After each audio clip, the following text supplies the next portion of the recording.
Welcome to this week's episode of the podcast. This week we have a solo episode that I originally recorded through Facebook Live in the Trail and Ultra Running Nutrition group, and we'll be talking about meal timing. If you're not familiar with meal timing, it is basically when to eat food or certain types of food so that you can get the most out of what you're eating. And while it's not the most important thing when it comes to nutrition, that'd be getting the right amount of food and the right types of food, it can be super helpful, especially if you're really busy. So if you want to know when to eat things like proteins and fats and carbohydrates and how to fuel and recover from your workouts, this is probably going to be a really helpful episode for you. I hope you get something out of it, and if you do, all I ask is that you please share it with somebody or take 2 seconds to pump that 5-star button or give us a rating. It really helps. I make this podcast so more people can get more quality free information about running, ultra running, and training. So if you share it with someone else, I'd really appreciate it. All right, let's get to the episode.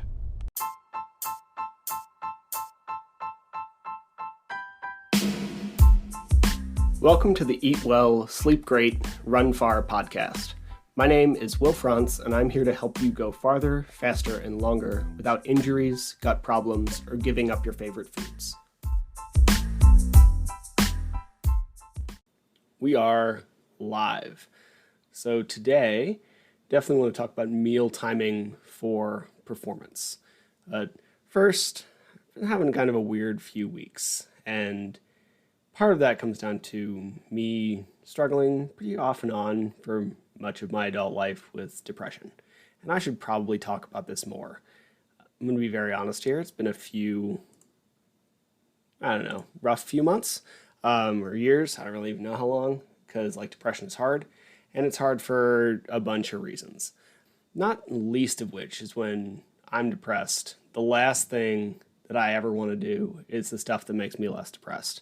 And I can't say that's true for everyone. I can only talk about my own experience, but everyone I've talked to who struggles with depression, that seems to be true for. You just kind of want to hide and not talk to other people and not really do your job and not really be active.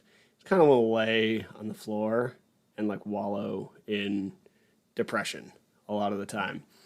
And your brain will tell you things like, you suck. It's your favorite thing. It's its favorite thing in the world. And it's way meaner about it than that, right? But my depression brain loves to point out everything that I've ever done wrong in my entire life, dating all the way back to some of my earliest memories at age 3 or 4. And it doesn't really matter whether you know it's true or not. It's just like a hole that you're in, and it's hard to escape. And it truly feels like you're trying to just dig yourself out, which is not particularly effective. It's not a great way to get out of a hole. It is much easier to reach your hand up and ask for help to get out of the hole. But instead, you just keep digging. And you tend to make it deeper before you somehow cave the walls in enough that you can yank yourself out of the problem. So that's depression. And I call it a hole because that's what it feels like. I can even tell it's coming at this point. I've been dealing with this feeling since I was 11, 12, maybe. I don't know. I can always tell a few days out when it's going to hit. And then I just got to watch myself to turn into depressed Will for a while. And I've gotten a lot better with dealing with it. I think this is actually one of the many reasons I spend so much time training, because most of the time it doesn't really matter how bad I feel when I'm out there in the mountains, or deadlifting a lot of weight, or climbing some stupid vertical surface that may or may not be made of real rock. Thoughts just disappear for a little while. Good ones, bad ones, all of them. It's just better. And I don't actually work out because, hate myself or whatever. It's not a form of punishment. It's just better mental space. So if you are ever struggle with any of this stuff, I just know it's kind of hard to talk about. Because whenever I talk about depression, I have to think about other people worrying about things like suicide or intentionally harming myself or any of that shit, which I will tell you is not going to happen. It's not that I haven't thought about it. It is keyly tied most of the time to depression. The world is hard and scary, and I don't understand a lot of it, but I just wouldn't do that. At the very least, I wouldn't do that while I have people in my life who would be ruined by that. So I think we should talk about this topic a lot more. Jeremy Sawinski and I talked about it a little bit in the most recent episode of the podcast. If you have not listened to that yet, you probably should.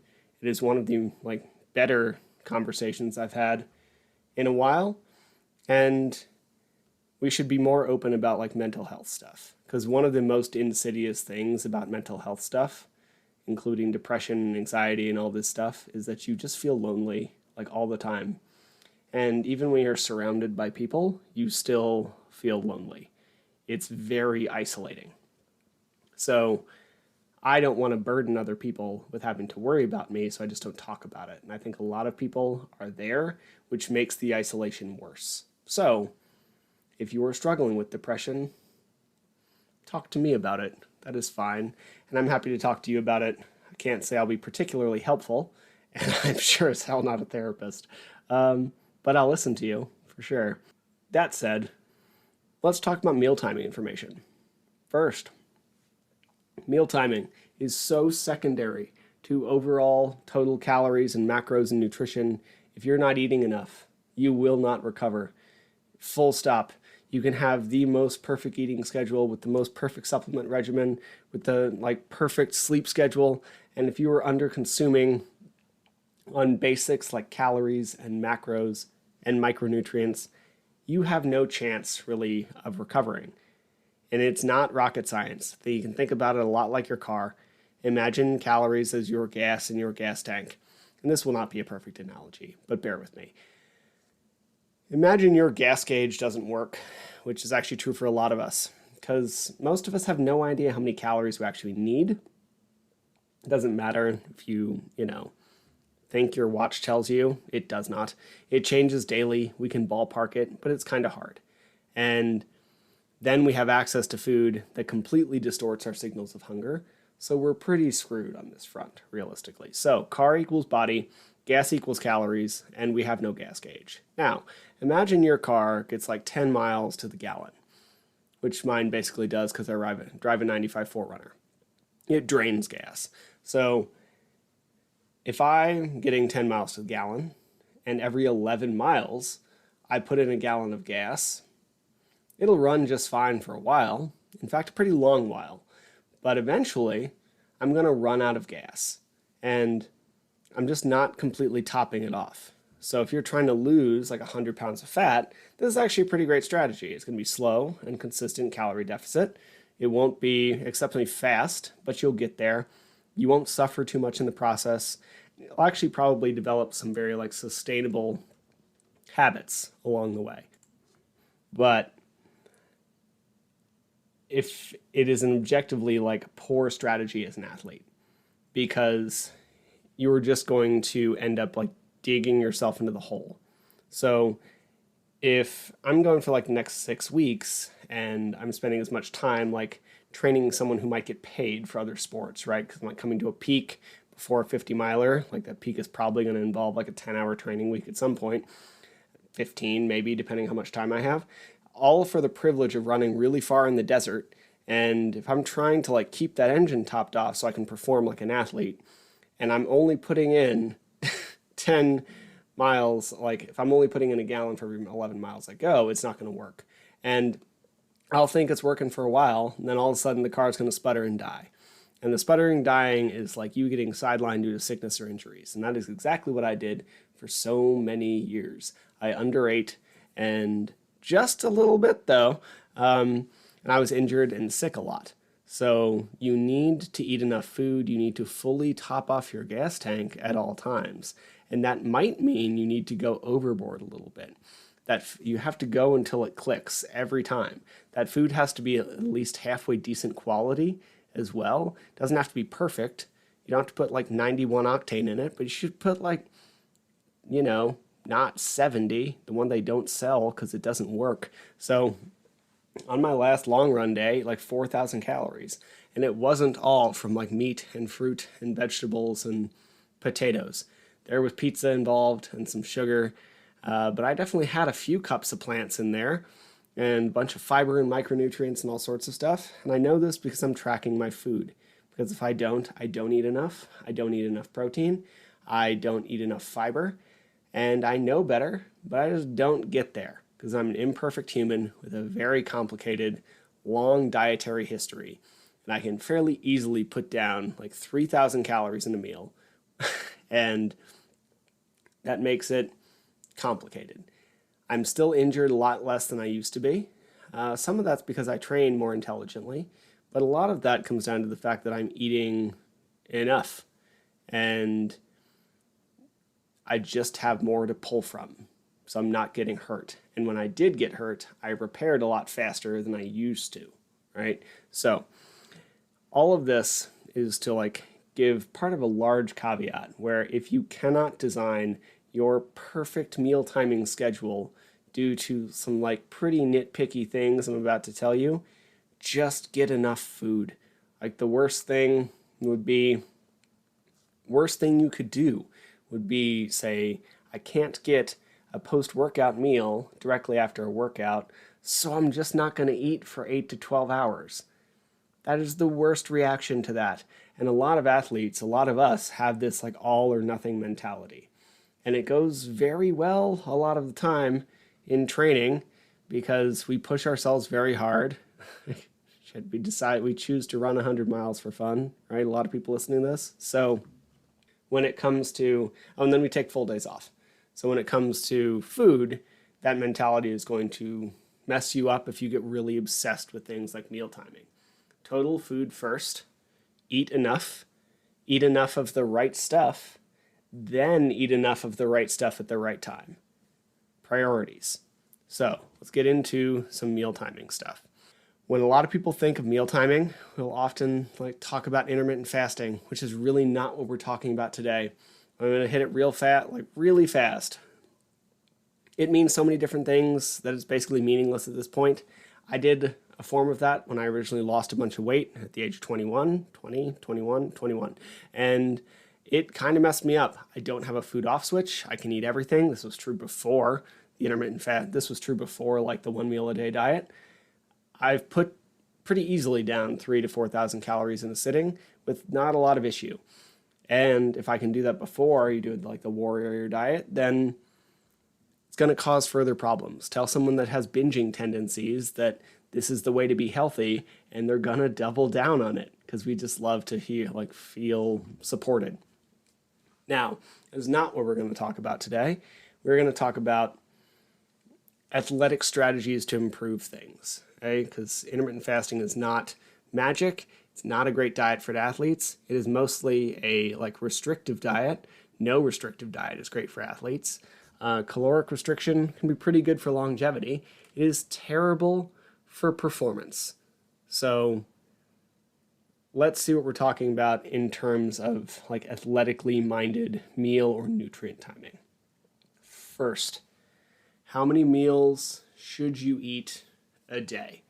Right? That might be a pretty good place to start if we're talking about something called meal timing, or often referred to as meal timing. Biggest thing is how many times can you eat a day? What fits in your schedule? Consistency is by far the most important thing when it comes from training or weight loss or performance or food or whatever. Consistency matters most. You need to not regularly skip these meals. So if we have time for 2 foundational meals a day, then great. If you have time for 2, but you tell yourself you're going to get 4, then you're going to undereat in those 2, probably, and you're going to feel bad about yourself for not getting in 4. So we need to very realistically assess what our day looks like.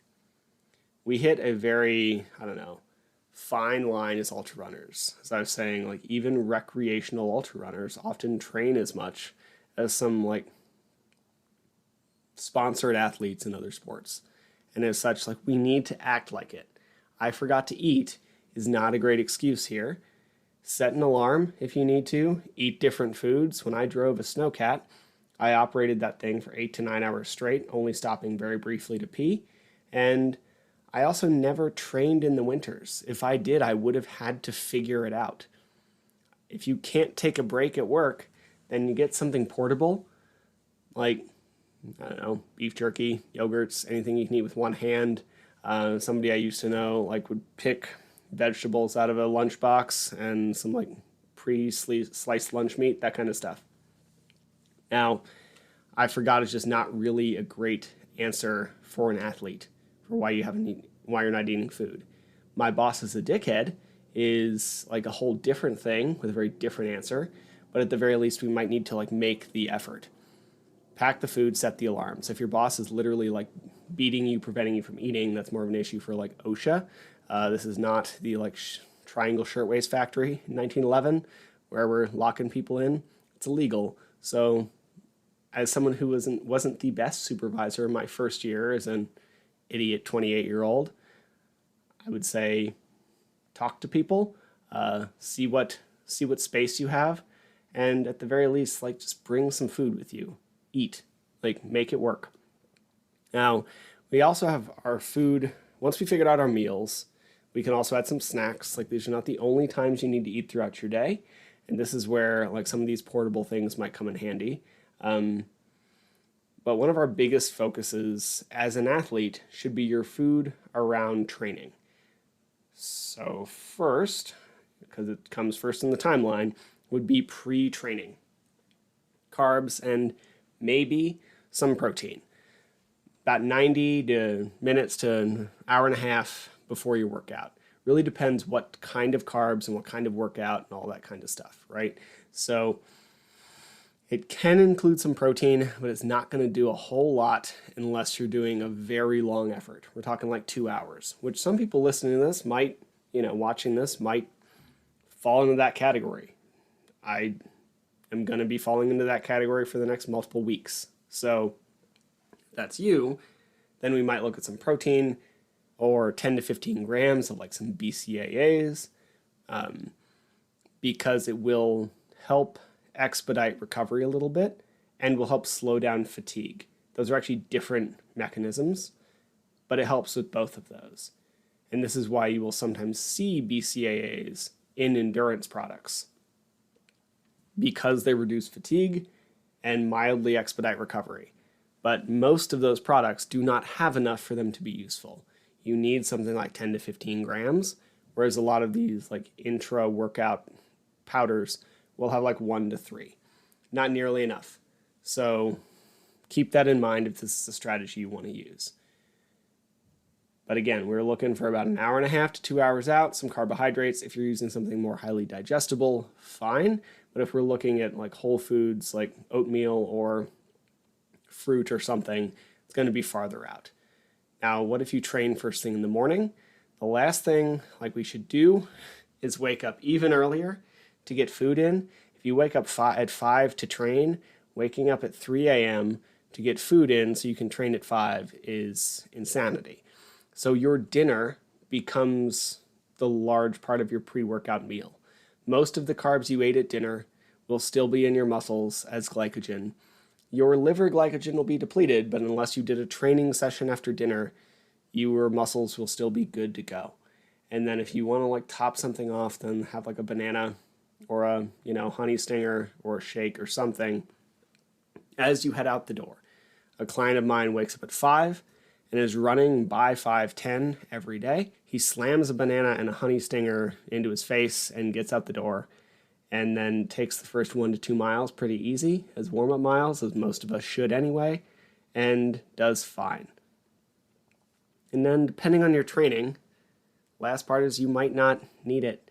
Going for a 30 to 60 minute easy run, then you probably just don't need to eat before that. And I know some people don't like that because of the entire tirade I went on in the beginning about eating enough. As athletes in this sport, we often don't eat enough. So anytime we tell people they don't have to eat, doesn't sound great. But you do not have to fuel every workout if they are like slow, short, and easy. If you're working out for more than 60 minutes, you should fuel it. Intensity work, speed work sessions, fuel it. Long runs, absolutely. But we do not need to create a ton of stress over a pre-workout meal for something that's 45 minutes long at a pace that you could hold a phone conversation with, and the other person might not even know you're running, right? That said, you do need to get a good post-workout meal, or post-workout, meal thing, snack, whatever you want to call it in. Now, no matter what, directly after your workout, or training session rather, not technically like workout from a running perspective, it doesn't need to be your hard workout, it can be anything. So directly after your training session, you want some protein. Endurance work is very catabolic, as in it's breaking down your muscle tissue. You're going for long stretches of time, and your body's just kind of falling apart constantly. So, having a good dose of protein, specifically the amino acid leucine, is like key to stop the breakdown. And since a lot of people also don't get enough protein throughout their day, it leverages habit stacking, where we tie a thing we want to do to a thing we're already doing. So if we're definitely doing our training session, getting a good dose of protein in at the end of that training session ties those two together and creates dividends, right? Tying food to one of your training sessions hits multiple benefits.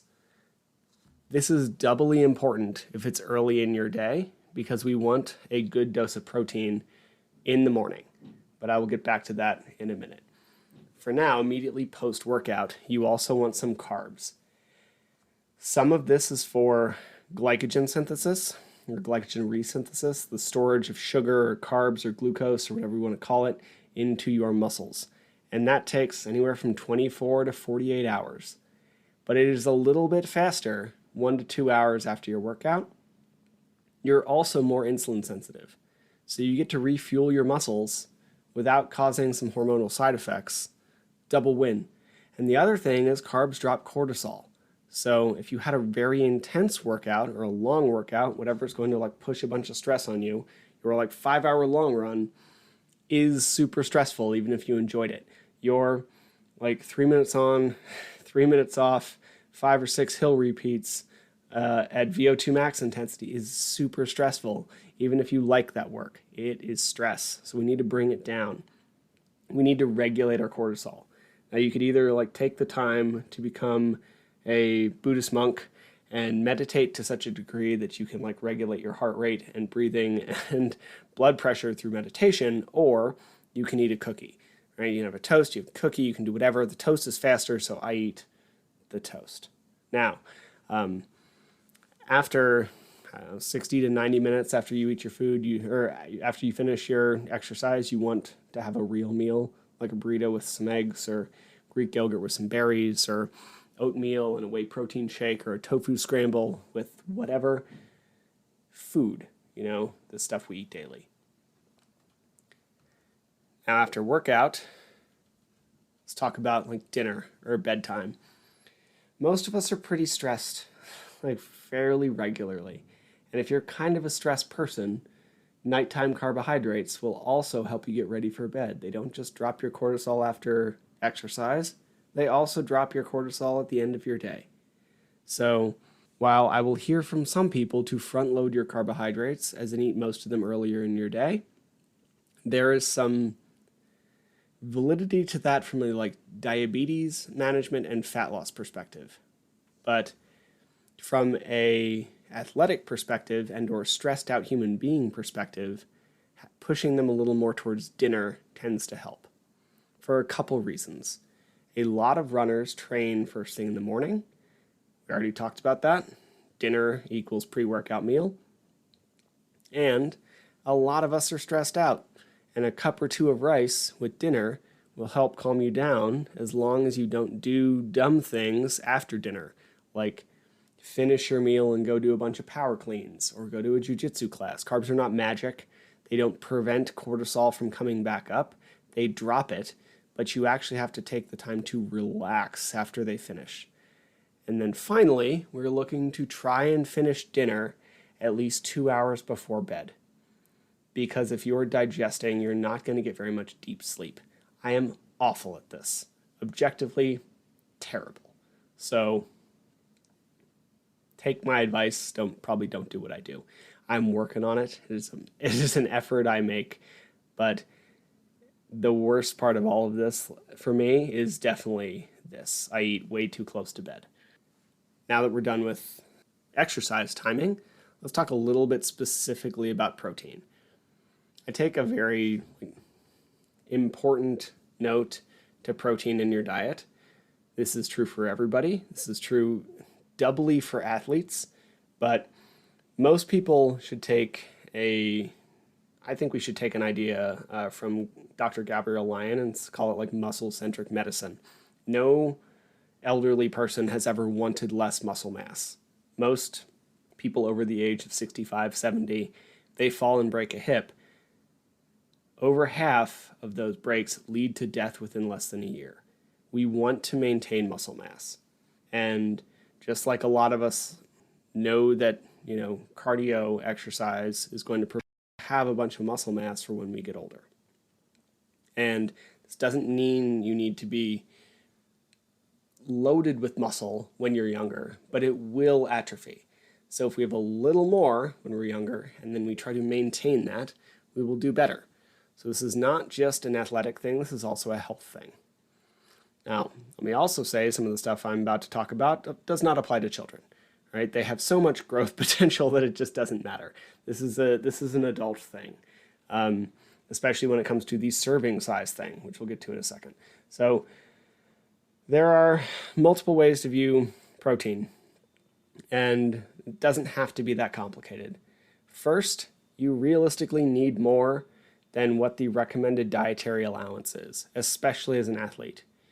You shouldn't eat all of your protein at one time, and you also shouldn't slowly dribble it out throughout your day. You should have a few, at least 2, maybe up to 4, big doses of protein throughout your day. If you dribble it out, you will survive just fine because your organs and essential tissues will regenerate just fine. And if you're eating enough total protein and you dribble it out, you are very likely to have a couple bigger doses. So you'll probably still be just fine. But your muscle does much better, so much better, it requires a large dose at a time to initiate muscle protein synthesis. So if you're going to repair the muscles you keep tearing down, and especially if you're going to build more muscle, you should get at least 2 large doses of protein throughout your day. 1 in the morning and 1 at night. You can do anywhere from 2 to 5, depending on how big you are and how much muscle you're trying to push. I know someone I work with now weighs 340 pounds. He's a professional strongman. He does 8. None of us are him, right? So I do 4. I'm trying to do 4. I'm not great at it. I'm working on it, but I'm getting better. A decent sized dose is somewhere between 25 and 40 grams, which is a few eggs or a steak or a block of tofu or most protein shakes. At the very least, let's try and target 30 to 40 grams for breakfast, because from fasting overnight, you are going to continue to be catabolic. You're going to continue to have that breakdown until you get a good dose of protein. So if you don't eat your first meal until 4 p.m., you're breaking down muscle tissue all day long. This is why that the only actual beneficial form of intermittent fasting when it comes to health is front-loaded. You eat early and you end eating early.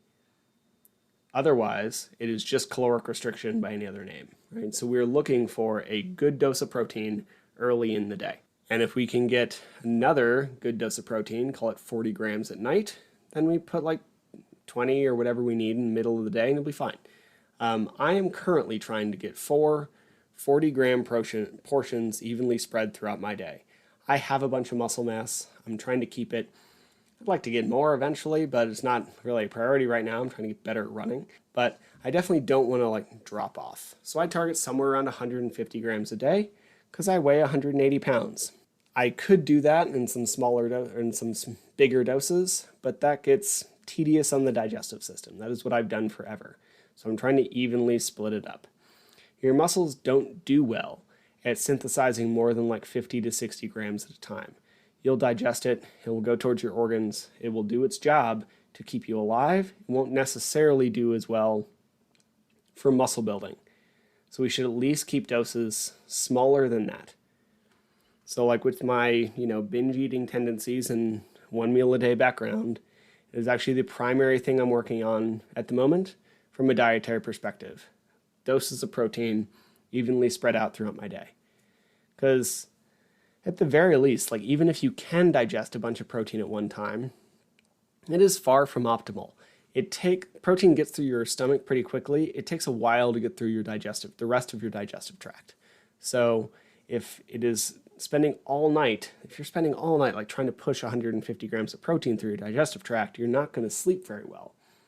So we're missing easy opportunities to stimulate throughout the day, and you're killing your sleep. That makes no sense. So I'm trying to get a little better at that. We should all try and do a little more of the few bolus approaches throughout the day. Now, some of you are just going to need more. Most people I talk to are nowhere near their protein requirement until we really look at it. I think this is one of the biggest values to tracking your food for a minute. I know it's tedious. Some people enjoy it. I don't. I'm currently doing it right now because otherwise I'm going to mess up. And if you do it for a week, you'll know where you are. So some people might need to supplement, and especially if you're vegan or vegetarian. I'm not knocking veganism. There are pluses and minuses to every diet. For me, I have to fairly notably watch my saturated fat. Vegans have to make sure they get enough protein. And this is largely because, one, it's a little harder to come by, and plant-based sources are a little less digestible. The amino acids are a little different, and they're often a little less bioavailable due to fiber and other stuff. If you get enough protein, i.e. like a minimum of 100 grams a day, for more muscular people it might be 120 or 150, but if we're getting at least 100 grams per day, then you're going to be fine, especially from a health perspective. Maybe not perfectly athletically, but especially from a health perspective. But the problem is, if we're looking at a lot of vegans, they only get 50 to 60 grams per day, which will keep you alive, but not exactly healthy or ready to perform athletically. And if we just look at something simple like wheat germ, where you only absorb 40% of the protein due to limiting amino acids and high amounts of fiber, yes, I realize it's not a primary source of protein, but if we're going to look at an extreme end, you only absorb 40% there. So while it would count from a total protein perspective, it's going to kick in the teeth a little bit. So you're going to need some good amount of soy, which is fine, and some supplementation, which again, fine. I supplement with fish oil because I don't get enough omega-3s because I live in a desert. If you're a vegan for whatever reason, great, just take care of yourself. Now we can also use some BCAAs for protein. Post-exercise, they've shown that 10 to 15 grams of BCAAs will slightly reduce muscle soreness, but probably not more than a protein shake, and it's not going to help with muscle growth, so you might as well just get a protein shake. And then we can also avoid some exhaustion, avoid fatigue by having some prior, again, 10 to 15 grams of BCAAs. I don't do any of this, I'm going to tell you. I probably will during my ultra. I'm going to get some to use during my big back-to-back weeks near the end, but until then, I'm not going to do any of this. So this is a very nitpicky solution that you might use during big performance times. Then finally, the one thing I have not really mentioned is fat. Doesn't matter all that much, timing of fat. You need to get enough. At least 20% of your total calories should come from fat. Realistically, probably at least 30. It's really hard to get that low. I've spent time on a 10% fat diet. It was tedious to figure out what you could even eat. It's very little.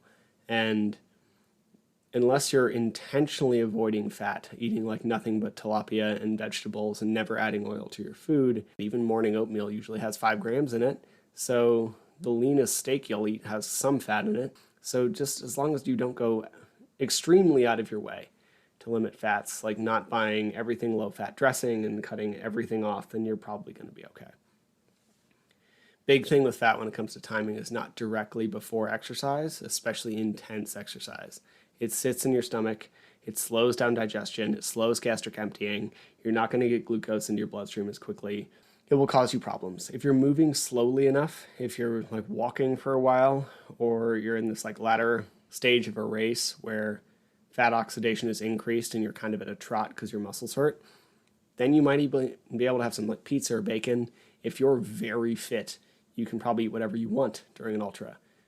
That's not me. I'm not there yet, but maybe once I get fitter. And then I guess the last one would be alcohol. From a performance perspective, just don't. That's what I got. I do occasionally. Sometimes I do more than I really should.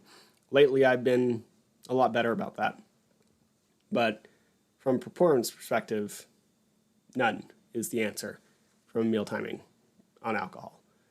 So that is what I got when it comes to meal timing or nutrient timing. Again, we're talking big blocks here. Get total amount of calories, get enough protein, get enough carbohydrates to fuel your work, get enough fat to keep you alive. And then we look at these other things. And we can work on these things together. I am currently trying to separate my protein out a little bit and adjust a little bit of like my bedtime food timing, so I'm not eating so close to bed. You can try and increase your protein and up your total calories. Those are going to help together, right? Some of these can be stacked. But again, priorities. Total food, enough of the right kinds of foods. Make sure they're kind of whole foods so you get vitamins and minerals and all sorts of micronutrients. And then timing. So if you have any questions, I'd be happy to answer them. Pop them in the comments either now or later. For now, I'm actually going to go cook dinner. And I hope this was helpful. And this will be up as a podcast episode pretty soon. Hope you have a really good rest of your night, and I'll be back next week. See ya. Thank you for listening to the show. To be clear, I'm not a doctor nor a registered dietitian, and nothing you heard was medical advice. You should always speak with a qualified medical professional before making any changes to your training regimen. If you enjoy the podcast or found it useful, please take a couple seconds to give it a rating or share it with a friend. Every little bit helps. And if you want more of this information, please head to the Trail and Ultra Running Nutrition group on Facebook. You'll be in good company with other like-minded people who like to do hard stuff outside.